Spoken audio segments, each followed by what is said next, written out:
So then Tony made his statement, and again, Saturday night is not all right for fighting. You can get fired for doing stuff like that. And then Tony Schiavone, the other beleaguered Tony, they opened up on him in the ring, and they completely muted the crowd because as soon as they started, I thought I heard "We Want Punk" or something like a chant started, and then the crowd came down.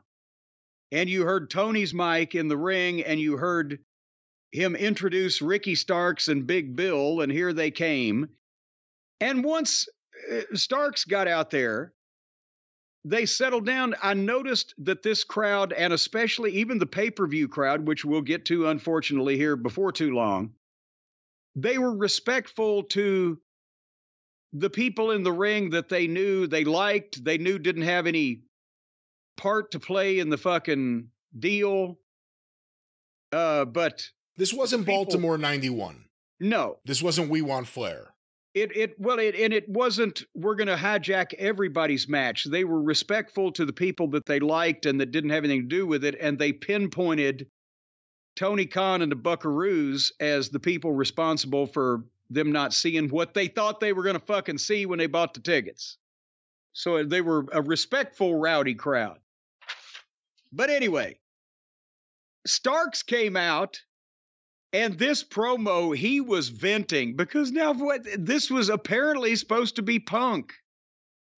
And his promo, in the context of the storyline, in the context of the wrestling television show, and what's been going on, made absolutely no sense. But if you knew what the fuck was going on, he's pissed. Every time I climb up the hill, I get dragged back down. I'm so tired of having to start over. No matter how many times they try to use me and abuse me, I'm gonna be here. And Big Bill, you're a hell of a dude too. You overcame addiction. I believe in you and myself. I'm a man, and I'm gonna come out and do what I need to do. What a babyface promo, right? I mean, yeah, again, it was completely babyface promo because he was, again, pissed off that another angle match opportunity has been pulled out from under him. But then he gets back into gimmick, but he's turned pure babyface, but then he calls Steamboat out. And then they do the deal where Steamboat comes out and has a contract because he's heard Starks wants a strap match. So he's got the contract. Starks wants to sign it. Ricky Starks versus the Dragon in a strap match. And Starks signs that bad boy. And then they bring out Bryan Danielson. Thank God, even with a brace on or however early he's coming back, they had this available because they may have dodged, I wrote at the time, this bullet. And the fans are immediately on Starks like, you fucked up, the Dragon, Bryan Danielson. And they ended it. It was kind of an awkward out with just a stare down face off or whatever, but at least they got out of that. And as we will find out, they turned a negative into a positive, as Vinnie Mac would say, because it turned out to be the highlight of the pay-per-view. But, if it had been 2 weeks ago, would Danielson have been able to do this? He wasn't able to come back for the Wembley Stadium, the biggest fucking crowd of all time, where they would have thrown babies in the air for Bryan Danielson. But, you know, they rushed him up for this because I guess they had no choice. Plus, I think he, believe it or not, despite how brutal the match was, I think he could work around the gimmick of the strap match with his arm condition a little better than he could a physical match. I mean, they were talking him and Omega for Wembley. There's no way he could have done that if he has an arm issue. No. And with the strap and it being on the other arm and him not having to do, you know, multiple things off the top and crazy stuff that you can't do with a strap, it was beneficial. But nevertheless, this was good. I mean, Starks is great. And you can imagine that frustration.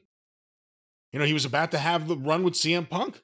That would have been the main run, the main feud on Saturdays. That's out the window. Man, when I talked to MJF, I assume that maybe how MJF felt a year ago. Remember, he returned to work the program of Punk, and then it all went out the window right away. My only issue with this is, You know, specifically with the Big Bill line, pointing out that he overcame addiction. That's a wonderful thing for a babyface to point out.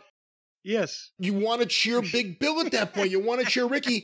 And then he goes back to being a heel. Danielson, who we last saw, I mean, again, he's still a member of the Blackpool Combat Club. He comes out with the other heels, but he's coming out as a babyface because why else would he be defending the honor of Ricky the Dragon Steamboat? And I mean, it's a minor thing, but as soon as you saw the contract and it said Ricky Starks versus the Dragon, you kind of knew what was coming next.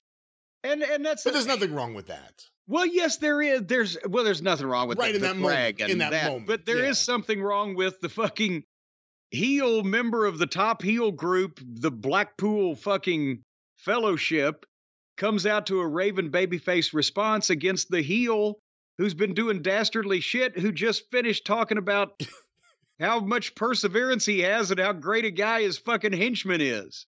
And so they're just putting names together so people won't set their televisions on fire at this point. But the booking still doesn't make any sense, of course, because of all the, not only the curves they get thrown with Fire and the Big Star, but also just the positions they have put these guys in where they make a guy a heel even though the people want to cheer him or vice versa. And it's just... Starks does an incredible fired up promo, whether as a babyface or as a heel. We've seen it enough times now. He could do it. He's great. And it's a short sample size, but I like him and Big Bill together. And Big Bill's improved and he looks good. Do you think if they wanted to go to WWE and get out of their contract, they should just sneak up behind Tony and boo, scare him? Make him fear for his life? Make him fear for something. Now that we've established that's a way to get out of your contract. Well, I don't know how much heat old Big Bill has from when he was there before. Was that because of the little dipshit he was partnered with? That's a good point. I don't know.